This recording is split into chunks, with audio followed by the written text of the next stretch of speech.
अस्सलाम वालेकुम। वालेकुम अस्सलाम। एक वक्त था जब तमाम खेल फिजिकली खेले जाते थे, हॉकी, फुटबॉल, क्रिकेट, टेनिस।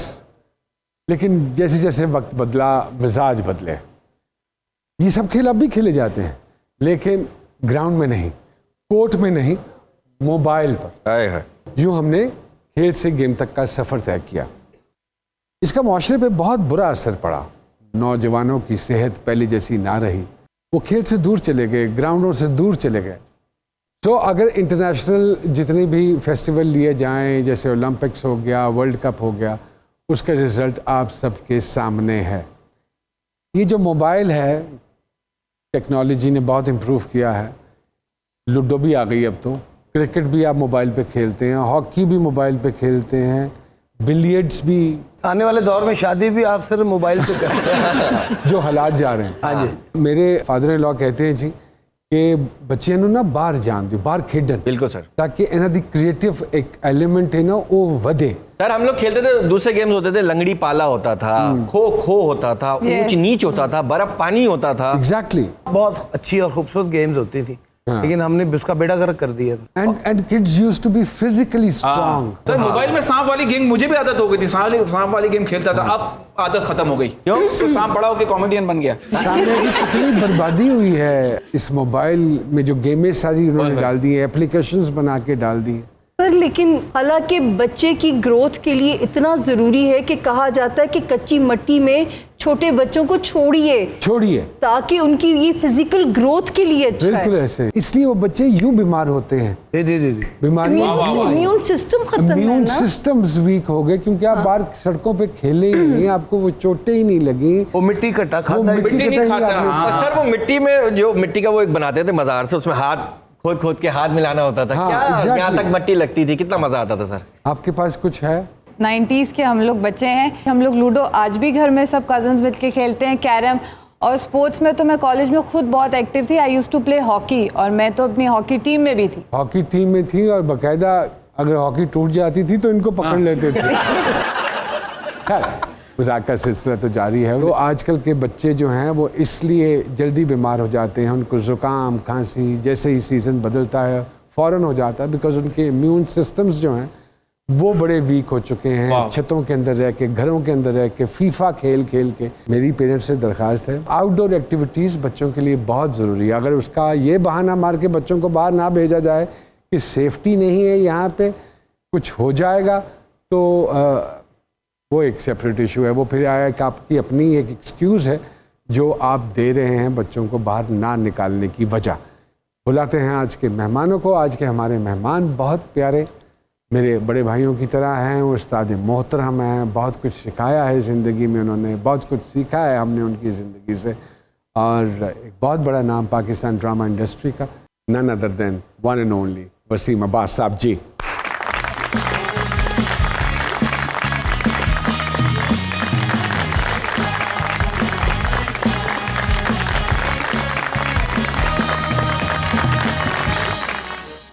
और हमारे दूसरे मेहमान यंगस्टर हैं और बड़े डोले शोले बनाए हुए हैं। और मैं अक्सर अपने यंगस्टर्स जो डोले शोले जिन्होंने बनाए होते हैं उनको छेड़ता हूँ कि एक्टिंग जो है ना वो डोलिया नाल नहीं आती।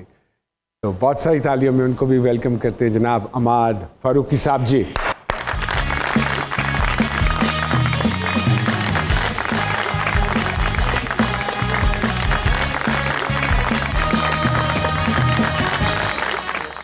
Sir, assalamu alaikum. वालेकुम अस्सलाम वालेकुम। वालेकुम अस्सलाम। And thank you very much both of you for joining us. Pleasure. आपका बहुत बहुत शुक्रिया। और मुझे पता है वसीम भाई मोस्टली आजकल कराची मसरूफ ने, लाहौर बिल्कुल उस तरह नजर आते हैं जितने 14वीं का चंद। वसीम भाई, कराची जाके एडजस्ट करना और लाहौरी के लिए मुझसे तो मेरा मकसद होता है मैं कम मुकामा से दौड़ा वहाँ, और आपने डेरे डाल ली है। नहीं, असल में मुझे लगता है नोमी आप बिल्कुल ठीक कह रहे हैं। मैं जब कराची काम दोबारा करने के लिए गया, एक तरह से वो आप यूँ समझ लीजिए कि आपका एक रीस्टार्ट होता है। जी। उससे पहले मैंने कराची में काम नहीं किया था इत्तेफाक से। स्टेज मैंने वहाँ बहुत किया कराची में, जी, उमर के साथ, खुदा गरी के रहमत करे, मोइन भाई के साथ। जी जी बिल्कुल। लेकिन मुझे ये बड़ी अच्छी तरह याद है कि मैं प्रॉबेबली 2010 में दोबारा मैंने कराची में जाके काम शुरू किया। तो आप उस प्ले में थे। उस प्ले का नाम था कुछ ख्वाब थे मेरे। अच्छा, ओके ओके। तो आपने ही मुझे मशवरा दिया था, नोइंग माय मैं हमेशा पुटे पुटे मशवरे देता। नहीं, वो मशवरा बहुत ठीक था। ओके। आपने मुझसे ये कहा था कि पाजी मैं ਤੁਹਾਨੂੰ बड़ी अच्छी तरह जानना वा ਤੇ ਤੁਸੀਂ एक काम करना है, अगर ਤੁਸੀਂ ਇੱਥੇ आए हो काम करने वास्ते। तो मैंने पूछा कि जी हाँ बताएं। तो इन्होंने मुझसे कहा कि तुसी बोलना नहीं। और हमसे भी यही कहा है।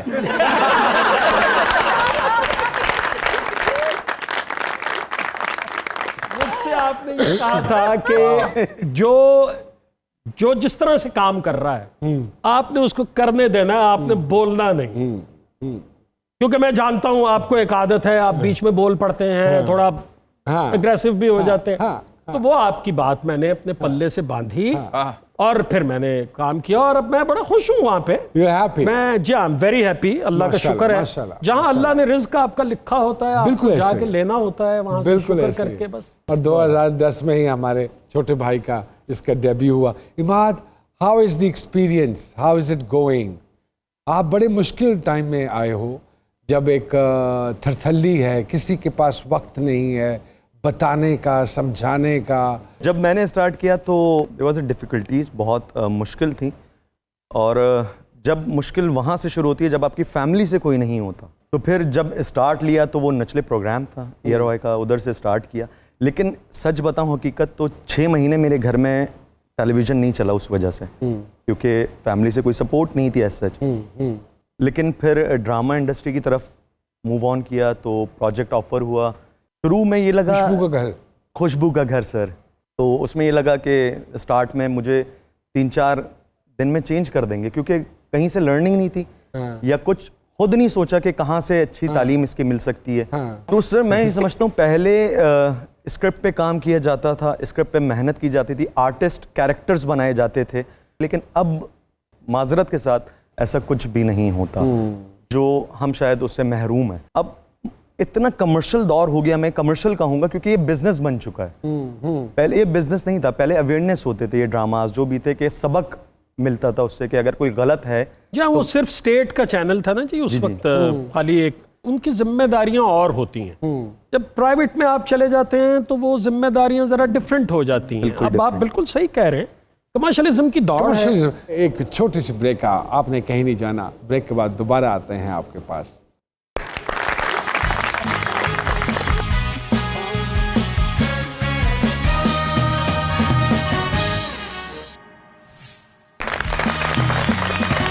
वेलकम बैक टू जी सरकार। जी हनी भैया क्या कहना चाह रहे थे आप वसीम साहब को?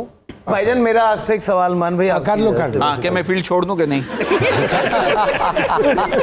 वो तो मैं तकरीबन छोड़ चले अब आप आपने तीनों मीडियम में बहुत खूबसूरत काम किया। आपको किस में ज्यादा? स्टेज जी, थिएटर में। थिएटर, वाह वाह। 79 में गालिबन जी डेब्यू था। पहला प्ले जी 79 में किया था। इरफान खुसट साहब के साथ। मेरे उस्ताद हैं जी इरफान खुसट, और फिर कोई 25 साल जी नॉन स्टॉप काम किया, नॉन स्टॉप। अल्लाह अकबर। पाकिस्तान का कोई कॉमेडियन ऐसा नहीं है, पाकिस्तान का कोई एक्टर ऐसा नहीं है जिनके साथ हमें सादत नहीं मिली काम करने की। और दुनिया में किया है जी, थिएटर पूरी दुनिया में किया है, हत्ता कि हिंदुस्तान में भी किया है जा। मेरा ख्याल है कि मेरी ज़िंदगी का अगर मैं किसी पीरियड को गोल्डन पीरियड कहता हूं तो वो वही पीरियड था। और आज भी बहुत दिल चाहता है स्टेज करने को, लेकिन अब स्टेज इस तरह का हो गया है कि हम कर नहीं सकते। जी। अगर आप इजाज़त दें तो एक छोटा सा वाकया मैं जरूर जिस पॉइंट पे मैंने छोड़ा। जी प्लीज। मैं एक थिएटर में प्ले कर रहा था तो मेरे पास एसोसिएट आया और उसने कहा कि जी इसको फलां बंदे ने भेजा है, वह तो इसको जरा इसकी एक एंट्री आपके साथ एडजस्ट करनी है। तो मैंने उससे कहा ठीक है। अब मैं स्टेज पे हूं, वो दाखिल हुआ, अब उसका कोई ताल्लुक नहीं है, कोई मतलब हमारे माशाअल्लाह स्टेज थिएटर पे ड्राइंग रूम में फालसे बेचने वाला आ जाता था। अल्हम्दुलिल्लाह यार कुछ तुक बंद है खुदा दा बास। इसी तरह से वो लड़का दाखिल हुआ और कोई उसकी मेरी कोई उसमें कोई ये नहीं था कि मेरा उसकी कोई अंडरस्टैंडिंग थी। उसने आते ही मेरे शोल्डर पे हाथ रखा है और मेरी तरफ इशारा करके कहता है, लो जी पाजी ये एडा बगैरत है। अब जब उसने ये कहा तो मैं विंग में बाहर निकल गया। उसमें नसीम विक्की था, नासिर चनियोटी था। बाखुदा मैंने उस बच्चे को कुछ नहीं कहा। आपका बड़ा लेकिन इन लोगों ने, आसिफ था, इतना मारा उसको। उन्होंने कहा यार हम नहीं करते कोई इस तरह की बात, और तुम ये बदतमीजी। मैंने उससे कहा यार बस खत्म, अब नहीं करूंगा। अब तो ये रूटीन शुरू हो गई है ना कि ऊपर आके आपने दूसरे बंदे की तस्हीक करनी है। तो इस वजह से फिर that was my last play about I think 16 years back. 16 साल से फिर मैं बैक स्टेज भी नहीं गया, आज तक नहीं गया। वाह वाह। मुझे नहीं पता कि अब कौन वहां काम कर रहा है, कौन नहीं कर रहा है। आप तो ज्यादातर बेमौसमी आर्टिस्ट का। हाँ जी। मेरा ये कहना है कि थिएटर का बड़े से बड़ा कोई कॉमेडियन हो, अमानुल्लाह से गुजर के ही आगे जाएगा। वाह वाह वाह वाह। आप यकीन करें कि वो अमानुल्लाह वो नहर है, ये जो हमारी इचरे वाली नहर कहलाती है ना, आपने मॉल रोड से आना है किसी भी जगह, वो पुल क्रॉस करना पड़ेगा। उसके बगैर आप आगे नहीं जा सकते। बिल्कुल ऐसे ही है। हमारे उस्ताद ऐसे ऐसे गुजरे हैं और ये सच्ची बात है। मैं आज अगर क्लेम करता हूँ अक्सर कि अगर मैं 1 रुपया हूँ तो इसमें 10-10 पैसे उन तमाम बड़े लोगों के हैं जिनके साथ मैंने काम किया और जिनसे सीखा। So true. So you need to have a teacher in your life who should tell you, who should guide you how to go about it. What is stress, what is pause, what is expression, what is body language, what is footwork, expressions, आवाज का उतार चढ़ाओ, ये बहुत सारी, ये science है पूरी। और हम समझते हैं सवेरे उठ के कर लांगे, इस बार शेव हो गई। अब तो ऐसा हो गया नवीन भाई कि भाई अभी कोई बनाया है उस्ताद अमाद? सर मैंने उस्ताद सच बताऊं तो आप सबको देखकर ही सीखना शुरू किया है। इत्तेफाक नहीं रहा मेरा वसीम सर के साथ काम करना, लेकिन आज एजाज समझता हूं कि मैं इनके साथ बराबर में बैठा हुआ हूं। नोमी सर आप मतलब आप लोग को देखकर ही सीखते हैं और हमें देख के भूलते हैं। आपको देखकर भूलते नहीं, आपसे आप लोगों को देखकर कॉमेडी सीखते हैं। अरे बहुत सारी ऐसी हम चीजें करेंगे हैं। तो सीखोगे ना। क्योंकि छोटे भाई ये सीखने का जो हमारे साथ प्रोसेस है ना, ये तो तब तक है जब तक आपकी सांस चल रही है। बेशक ऐसे। जी ये तो खत्म ही तब होता है जाके। बिल्कुल सही। अगर हमें से कोई अपने आप जब को तक सांस अकेले चले। कुल समझ ले तो फिर वो फारिग है। बिल्कुल क्या बात जी, है? बिल्कुल बिल्कुल। 40 बरस हो गए हैं काम करते हुए। खुदा की कसम आज भी जब कोई स्क्रिप्ट आता है तो दिमाग में ये बात होती है कि यार पिछला तो हो गया, इसका क्या हो। दक्की बन बिल्कुल बिल्कुल खूबसूरत बात। मानसर यहाँ मैं एक बात ऐड करना चाहूँगी, क्योंकि मैं वसीम साहब का इंटरव्यू देख रही थी जिसमें उन्होंने कहा हुआ था कि juniors they need to sit with their seniors to learn the tricks of the trade. तो बड़ी खूबसूरत बात इन्होंने कही थी। जो ये रहमती हुई है ना, ये बिलीव करो इन्हीं के घुटनों में और कदमों में बैठ के सीखने से हुई है। वरना कभी भी ना होती। अच्छा मैं ये समझता हूँ सर, या तो मैंने देखा कुछ अपने सीनियर्स के साथ काम किया, अब भी शायद बहुत कम सीनियर्स हैं जो सिखाते हैं, जो बताते हैं। वरना आज तो ये अलमिया हो गया कि सेट पे स्क्रिप्ट मिल रही होती है और उसी पे आप एक्ट कर रहे होते हैं। जी जी बिल्कुल ऐसा। और वो बहुत ही अजीब माहौल बन चुका है। तो मैं बहुत जूनियर आप सबके आगे सीख रहा हूँ और सीखता रहूँगा इंशाल्लाह। बुरा ये लगता है कि सर आज प्रोडक्शन हाउसेस, चैनल्स, उनको मार्केटिंग जब से इन्वॉल्व हो गई है ना चीज़ों में, तो फिर वो बिजनेस टर्मिनोलॉजी में गेम चेंज हो आई चुका एग्री है। With you. तो वो ये देखते हैं इसके फॉलोअर्स कितने हैं, चाहे वो जो भी हो, उसके नास नगरे भी उठाने, उसकी जी हाँ भी करनी है, मतलब सब कुछ। वो कह दे मुझे सेट पे नहीं आना तो नहीं आना, और आपको उनके मुताबिक ट्रीट करेंगे चाहे आप कुछ भी कर रहे हो, क्योंकि उनके चेहरे पे चीज़ें बिकेंगी। हम स्टार मेकिंग ख़त्म हो गई है आई थिंक। बहुत से लोग काम कर रहे होंगे, बहुत से लोग कोशिश कर रहे होंगे, लेकिन उस कोशिश को पाए तकमील तक कैसे पहुंचाएं, ये एक बड़ी अजीब बहुत सी जंग है, बहुत बड़ी। सिचुएशन हो गई है। अदब कितना फारग हो गया है वसीम साहब साडी फील्ड चो। बिल्कुल बिल्कुल। अभी ये जो बात कर रहे हैं ना, ये शायद आपसे ज्यादा अब सीनियर डरता है कुछ बताते हो। बिल्कुल ऐसे। कि मेरी बात को नेगेटिव ना ले लिया। ये ना हो कि दूसरा बंदा ये सोचे कि यार ये तो इंस्टा पे है ही नहीं और इसका तो कोई फॉलोअर ही नहीं है, मेरे हैं 4 मिलियन फॉलोअर्स, ये मुझे क्या सिखाएगा यार। बेहतरीन बात की सर आपने। वाह वाह, तो वो बताते हुए डर लगता है। क्या बात। बाकी जो मेरा ख्याल है कि जितने भी लड़के लड़कियां हमारे साथ काम करते हैं बहुत रिगार्ड करते हैं, उनकी बड़ी मेहरबानी है उनकी। बस हमारी दुआएं उनके साथ हैं। थोड़ा बहुत अपनी नोक पलक को वो सुधार लें तो उनकी ही और बेहतरी है, इसमें कोई बुराई तो सर है आपने नहीं। कभी कोशिश की कि मैं टिकटॉक बनाऊं या कभी दिल चाहो ऐसे घर में बैठ के यार कुछ करता हूं? यार हम तो मेरे अपने ही बच्चे मारेंगे अगर मैं ही टिकटॉक भाई सरकार हमारे सामने मौजूद है, एक छोटी सी ब्रेक लेते हैं।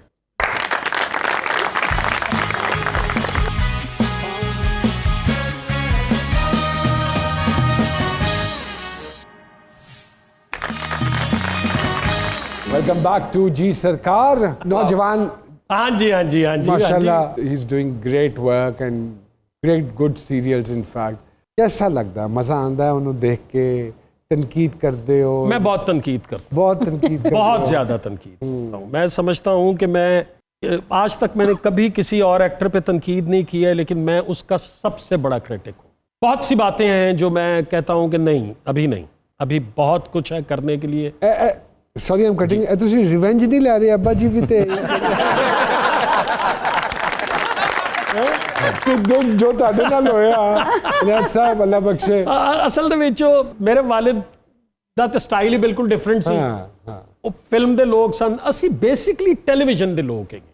मैं अल्हम्दुलिल्लाह उन अजीम अदाकारों में से हूँ जिसकी 18 फिल्में कंसेक्यूटिव फ्लॉप है और मेरी समझ में ये बात नहीं आई कि यार किसी एक्टर की 2 फिल्में फ्लॉप हो जाती थी तो उसको स्टूडियो में नहीं घुसने देते थे, मुझे दोबारा कैसे कास्ट कर देते कि फिर आ जाते थे मेरे और पास। मैं सरकार के बाद माशाल्लाह मैं दूसरे नंबर पे, मैंने जब मुझे ये एक फिल्म जो आखिरी हमने की पंजाब नहीं जाऊंगी, उसमें तो खैर मेरा कैमियो ही था, तो मैंने नदीम से ये बात कही, नदीम बेग से कि अपनी फिल्म बचा ले। फाइनली मैंने उसको कहा कि अच्छा मैं आखिरी बात नदीम करने लगा हूं, मैंने आज तक 19 फिल्मों में काम किया है, 18 फ्लॉप है, अगर तुम चाहते हो कि तुम्हारी फिल्म को इज्जत मिले तो मुझे ना बीच में कास्ट करो तुम्हारे पास। उसने कहा यार उसमें तुम हीरो थे, इसमें बाप हो, खैर।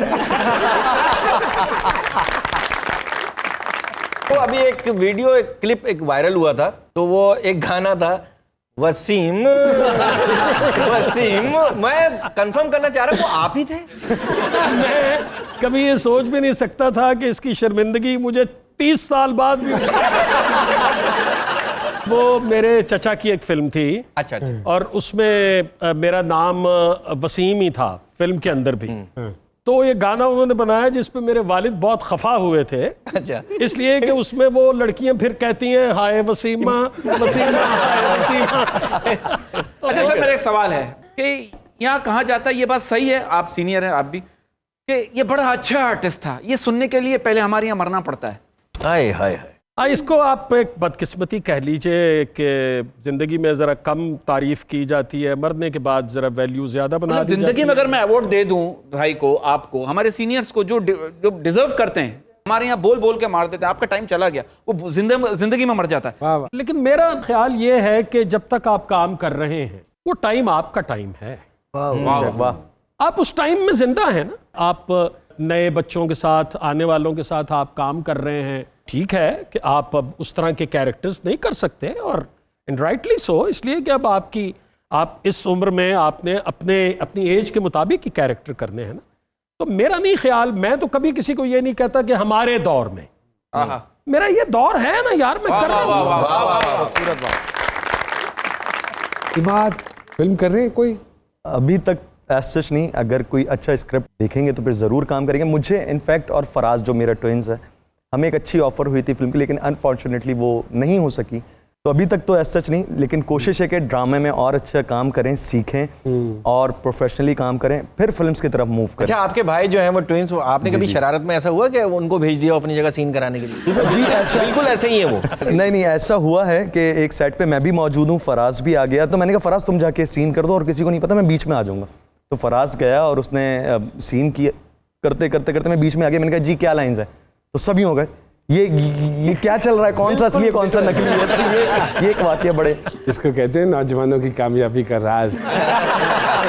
सर हमारे पास हमारे एक डाकिया भाई हैं, वो किसी ना किसी का पैगाम लेकर आते हैं। अच्छा जी। और हमारी कोशिश होती है कि हमारे प्रोग्राम की प्रसादत से वो जो मैसेज है ठीक, वो वहाँ तक पहुँच जाए। अगर आपकी इजाज़त हो जी तो बिस्मिल्लाह। आइए सर, का तशरीफ लाइए जी। बहुत सारी तालियां जी। ये डाकिया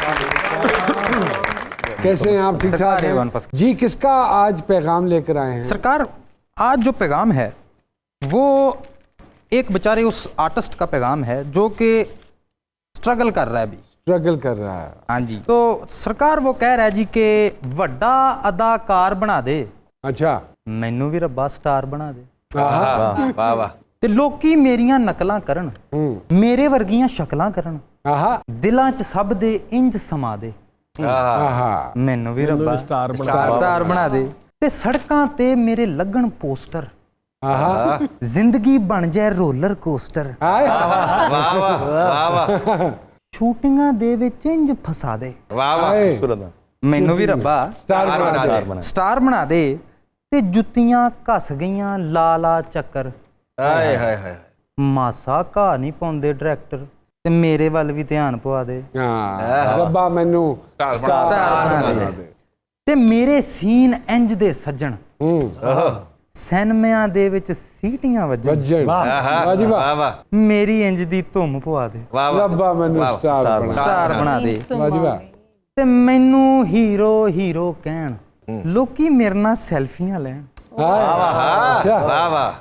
ਤੇ ਮੇਰੀ ਇੰਜ ਦੀ ਖੇਡ ਬਣਾ ਦੇ, वाह वाह। रब्बा मैनू ਸਟਾਰ ਬਣਾ ਦੇ, ਤੇ ਬਾਕਸ ਆਫਿਸ ਤੇ ਇੰਜ ਦਾ ਛਾਵਾਂ, आहा बॉक्स ऑफिस ते इंज दा छावा ਇੰਜ ਦਾ ਛਾਵਾਂ, ਅਵਾਰਡ ਸ਼ੋਅ ਚ ਨੱਚਾਂ ਗਾਵਾਂ, हाय हाय हाय ਅਵਾਰਡ ਸ਼ੋਅ ਚ ਨੱਚਾਂ ਨੱਚਾਂ ਗਾਵਾਂ, ਤੇ ਸਾਬਣ ਵਾਲਾ ਅਵਾਰਡ ਦਵਾ ਦੇ, साबन वाला।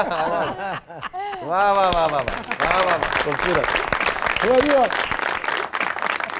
ਤੇ ਮੈਨੂੰ ਵੀ ਰੱਬਾ ਸਟਾਰ ਬਣਾ ਦੇ, ਤੇ ਚੁੱਕੀ ਕੁੜੀਆਂ ਸੈਂਡਲ ਹੋਵੇ, ਉਹ ਮੇਰਾ ਵੀ ਕੋਈ ਸਕੈਂਡਲ ਹੋਵੇ, अच्छा ਚੱਲ ਇੰਜ ਹੀ ਮੈਨੂੰ ਮਸ਼ਹੂਰ ਕਰਾ ਦੇ, हाय हाय रब्बा मैनू स्टार ਸਟਾਰ ਬਣਾ ਬਣਾ ਦੇ, ਦੇ। ਤੇ ਮੇਰਾ ਹੋਵੇ ਐਸਾ ਐਂਡ, आहा ਦੁਨੀਆ ਆਖੇ ਲਿਵਿੰਗ ਲੈਜੈਂਡ, आहा वाह वाह वाह। दुनिया के लिविंग ਲਿਵਿੰਗ ਲੈਜੈਂਡ, ਤੇ ਨਮਾਨ ਸਾਹਿਬ ਵਸੀਮ ਸਾਹਿਬ ਬਣਾ ਦੇ, ਮੈਨੂੰ ਵੀ ਰੱਬਾ स्टार बना दे भाई वाह। बहुत अच्छे भाई वाह वाह वाह वाह वाह वाह वाह वाह जी वाह। वसीम अब्बास साहब, अमाद फारूकी साहब हमारे साथ मौजूद है जी सरकार में। रब्बा मैनू स्टार बना दे। छोटी सी एक ब्रेक लेते हैं जी, इस कार्यक्रम में दोबारा हाजिर होते हैं जी।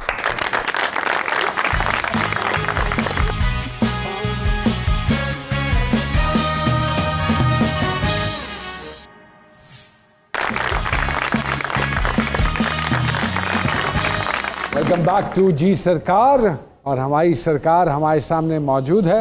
सर मुतमईन है? वैसे सच पूछे तो नहीं है मुतमईन। आपको क्या लगता है गलत क्या हो रहा है? जो मुझे ये लगता है अब मोस्टली ड्रामों में ना एक ट्रायंगल सा बन गया है, एक लड़का है दो लड़कियां हैं, और वो ये क्लीशे सी कहानी क्लीशे जो सी। हमेशा से चलती आ रही है। मेरा ख्याल है कि सोसाइटी के अंदर बहुत सारे मसाइल हैं जिन्हें अगर आप हिम्मत करके छेड़ें, आज तक कोई पानी के मसले पर क्यों नहीं बना, कोई वन ऑफ ही बना लो यार, खुदा का वास्ता है, एक टेलीफिल्म ही बना लो यार, बहुत अहम मसला है, वाह, बहुत बड़ा बिल्कुल ठीक मसला है, है। वाह, वाह। कुछ तो लोगों को एजुकेट भी करने की कोशिश करो ना यार, इस तरह से तो ना करो। आई थिंक 10 साल हो गए हैं आपको? जी सर। 20 से 25 सीरियल किए हैं। जी जी। जो गिला है वसीम भाई का, do you agree with that? Second करता हूँ मैं सर की बात को, बिल्कुल ऐसे आपको ही लगता है कि 25 सीरियल एक ही स्क्रिप्ट पे, एक ही तरह की स्क्रिप्ट की है? समहाउ एक ही तर्ज पे कहानी होती है, जिस तरह सर ने बताया ट्रायंगल, और इसी तरह की सास और बहू की कहानी। मेरे ख्याल से मेल ओरिएंटेड प्रोग्राम्स खत्म होते जा रहे हैं, फीमेल्स पे ज़्यादा फेमिनिस्ट जो आजकल माहौल है उस पे ज़्यादा जोर दिया गया हुआ है, और फेमिनिज्म को भी हम गलत पेंट कर रहे हैं बहुत बुरे तरीके से। आज के दौर में हर घर में उस तरह की खवातीन नहीं है जिस तरह टेलीविजन पे दिखा रहे हैं।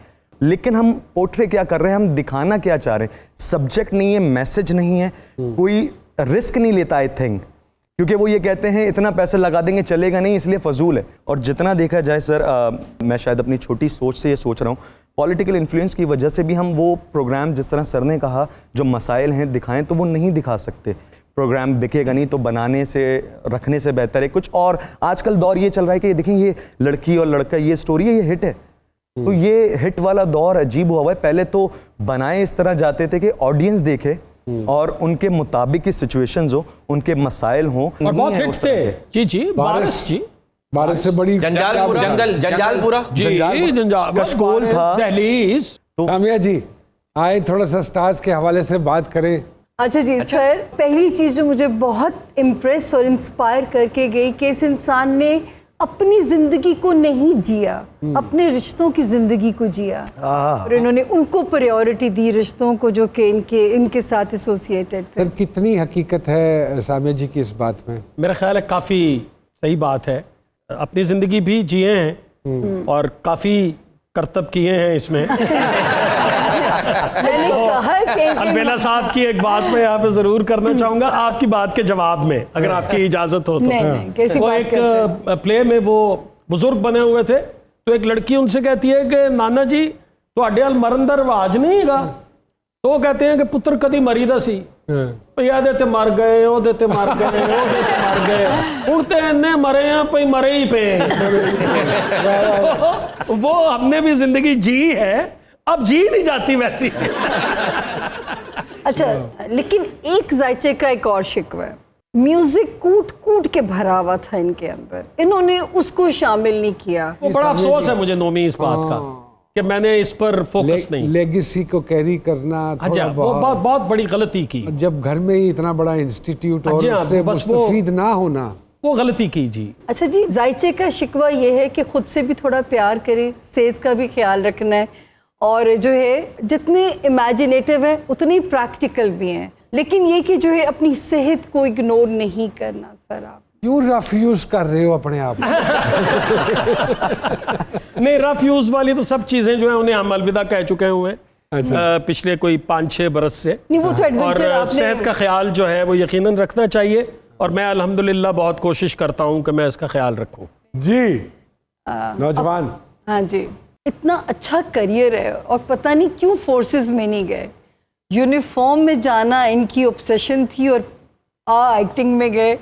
वैसे माशाल्लाह मैं बताऊं, आप बैठे हुए एयरफोर्स के लगते, आपकी फिजिक, आपका बैठना, और ये जो आपका एक्टिंग भी फोर्सेस वाली करते हैं।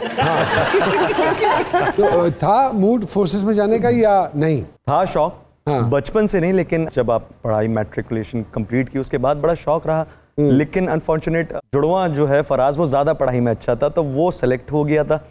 लेकिन फिर बाबा ने सोचा कि दोनों को किसी तरीके से एक साथ ही रखे, क्योंकि मैं और फराज हमेशा साथ रहे हैं। तो मैंने फराज से कहा, फराज तुम कैरी करो अपने इस फील्ड को, मैं कुछ और कर लूँगा। तो फराज ने कहा नहीं, करेंगे तो साथ ही करेंगे। नहीं तो जब इतने ट्विंस हो तो दोनों मिलके कभी वो चला गया, कभी चला गया। जी अच्छा जी, ये माशाल्लाह क्योंकि जिम फ्रीक भी है, तो मैंने कहूँगी कि इनकी कमर का एरिया बड़ा सेंसिटिव जोन में है, तो उसके लिए अपने इंस्ट्रक्टर को बता के रखें कि कभी भी अल्लाह ना करे वहाँ पे कोई प्रॉब्लम ना आए। जो ख्वाहिश करेंगे अल्लाह इन पे मेहरबान, अल्लाह इनकी पूरी करेंगे। और ओवरसीज ट्रैवलिंग इनकी मुझे बड़ी नज़र आती है। होपफुली या कभी हो सकता है इनके पास एक ड्यूअल नेशनैलिटी का कार्ड भी नजर आता है। शादी के मामले में ब्लेस्ड है, जीवन साथी प्यार करने वाली है। लेकिन इनको मैं कहना चाहूंगी कि जो मतलब मोहतात रहें प्यार से।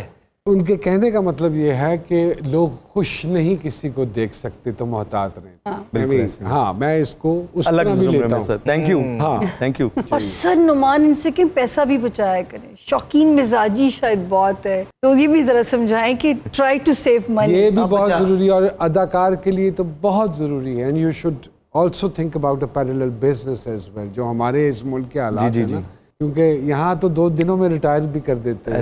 ऐसे ही लोग हैं हमारे मीडिया के जो लोग हैं ना, बहुत ब्रूटल हैं। क्यों जी सर? बिल्कुल जी, आपसे कोई भी खफा हो सकता है और 4-5 साल के लिए भी हो सकता है।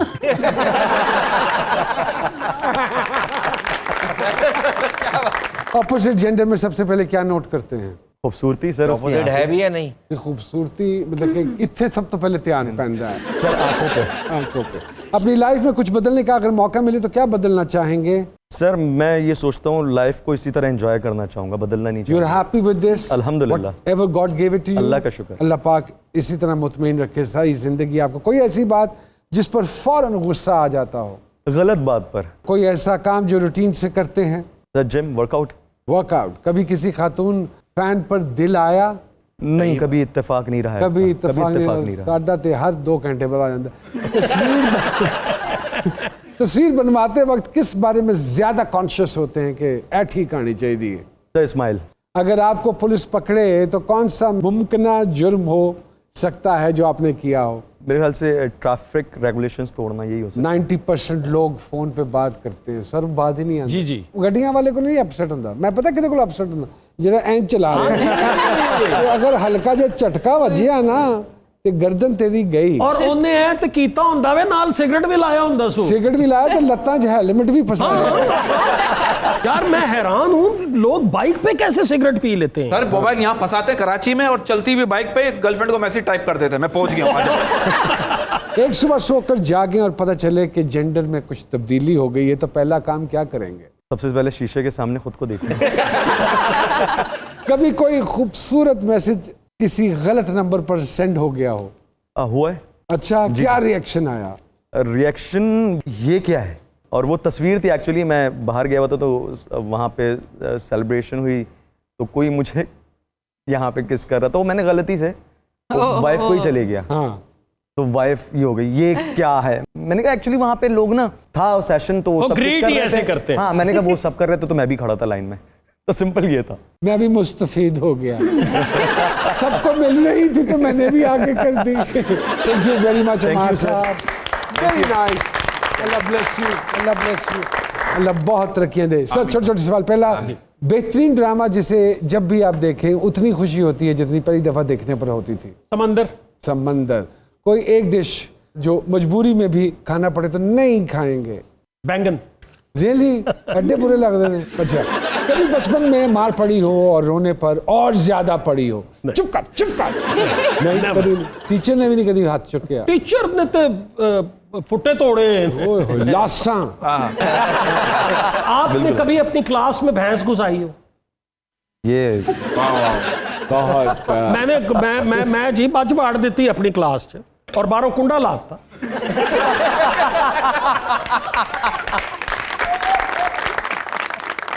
तो निकली उन्हें एमए कर। इस काम के नौजवानों की किस हरकत से आप नाला हैं? मेरा ख्याल है कि सोशल मीडिया को बहुत गलत यूज कर रहे हैं। कोई एक आदत जो आपने सिर्फ पाकिस्तानियों में पाई हो? सड़क पे थूकना। और वो भी पान खा के। ओए होए होए। सर कोई जिंदगी में फैन मोमेंट आया है कि किसी को देखा और आप बस कहें ओ यार ये मेरे सामने खड़े? एक बारी जी कोई। अच्छा, बेशुमार मर्तबा। आपने जैसे फरमाया कि जी आप क्या नोटिस करते हैं ऑपोजिट जेंडर में, हम तो एक जमाने में सिर्फ यही नोटिस करते थे कि ये ऑपोजिट जेंडर है।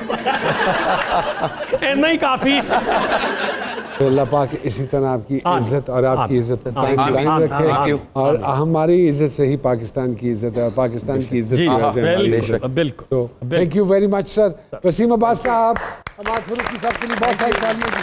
Thank you very much. जब घरेलू मामलात के फैसलों के लिए बाहर के किसी आदमी की ज़रूरत पड़ जाए तो समझ जाइए कि ख़ानदान बर्बाद हो चुका है। तो अपने मसले खुद निबेड़िए, किसी दूसरे की बात पे यकीन मत कीजिए। अपना ख्याल रखिएगा। इंशाअल्लाह जी सरकार के अगले एपिसोड के साथ आपकी खिदमत में दोबारा हाजिर होंगे।